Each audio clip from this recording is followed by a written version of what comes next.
The group had requested from me that people don't know what to do with their equity. This was a few months ago. So even before, it's just like the last 2 months, things have amped up even more, right? So what do you do with your equity? How do you know if it's time to sell your property? And by and large, if you've had property for a couple of years, you probably have some equity in it. Shooting from the hip over here. That you probably have some equity. There are very few markets that went down in value. Let's put it that way. Yes. So it's really looking at the whole picture, though, because I met with a client on one of these. I met with him and went through the options, and we dissected the numbers. We dissected the details. And in the end, both of us were like, yeah, you could go either way. You could sell or you could keep it. I mean, because it is subjective. But you have to really understand the details of what your questions should be, because man, it's really easy to just say, oh man, I have 50 grand in equity. I could buy another property. Yep. But then to really look at the details. So yeah, I told him, depending on what the numbers are, there's also a pain in the butt factor here. Mm-hmm. So if the property is a royal pain in your butt, which some of them are, let's just be honest about it. If you own 5 or 10 properties, you're bound to have a dog in the bunch. Yeah. And Heather, we've talked about this before too, that we've sold properties, exact same property, like a block away from each other. One sits vacant, the other one rents. Same rent, same everything. Really, everything's the same. Sometimes there is this property that just has a cloud over it and there's nothing you can do about it. And that has to play into this decision as well. But today, we're just going to do math. That's right. Math is my favorite subject. Now, and the reason I love what I do. Some of you are going to turn this episode off now, and that will be to your detriment. That's right. That's right.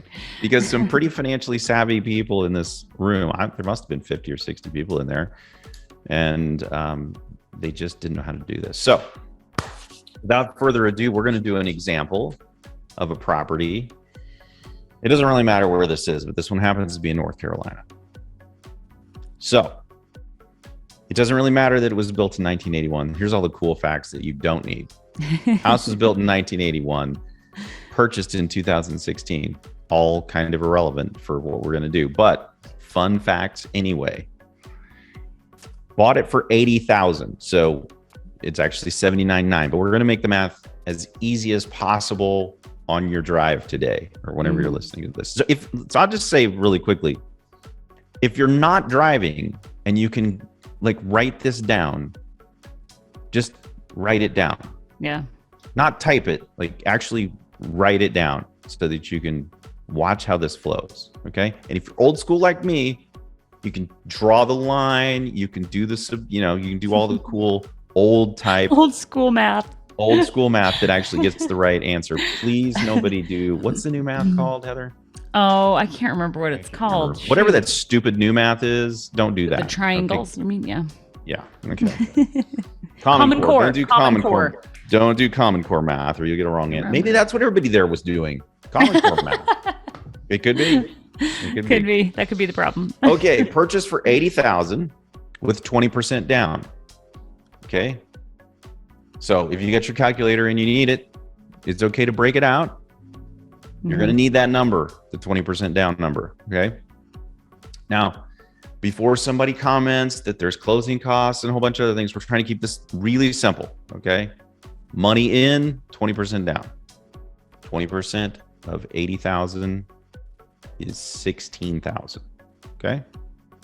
Interest rate is 5%. Now we gave you the interest rate is 5% because that's how you're going to figure out your payment. Okay. And since I don't have the payment, but I do have what you really need here, and that is total expenses are $550 a month. Okay. Had a lease at $900 a month, but now rent can go to $1,200 a month. Holy crap. That's a solid increase right there, people. And this is a real example, real happened example. Real happened example. Now the property is worth $130,000. Okay.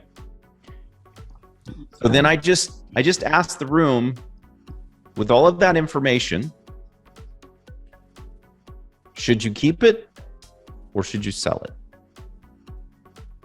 So the first, there's two calculations here. First, I asked everybody to figure out what the return on investment was. So when this property was purchased, what was the return on investment? Oh. And if you don't recall, return on investment is annualized cash flow. Okay, so we know that the property was rented for $900 a month, and we know that the expenses were $550 a month, which leaves us $350 a month for cash flow. And if you multiply that by 12 to annualize it, that's $4,200. Okay. In order to get your return on investment, you take that annualized cash flow and you divide it by what you have in the property. Okay. Which is, if you guys all remember, 16,000. Yeah. Okay. So divided by 16,000. I'm actually, those of you who can see me, I am cheating. I'm doing this right along with you. Here we go.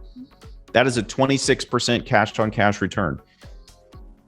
So that's hella good, in case you were wondering, like, we can't reproduce that today. That's a really, really good deal because it was from 2016, people, 8 years ago. Okay. All right. Now what we need to figure out is the return on equity. So if you're listening to this and you're thinking, okay, cool. Well, the equity in the property it's worth $130,000, remember? And the property cost $80,000. So the equity in the property is $50,000. $50,000. Okay. But one of the mistakes that everybody made is that they didn't include their down payment. Right? And also, Ron, I put in the year that it was purchased in case anyone I know. Okay. And to not make things complicated today, Heather, we're not going to do that. But we did have a conversation about this because somebody astute there said, yeah, but didn't you have principal pay down too?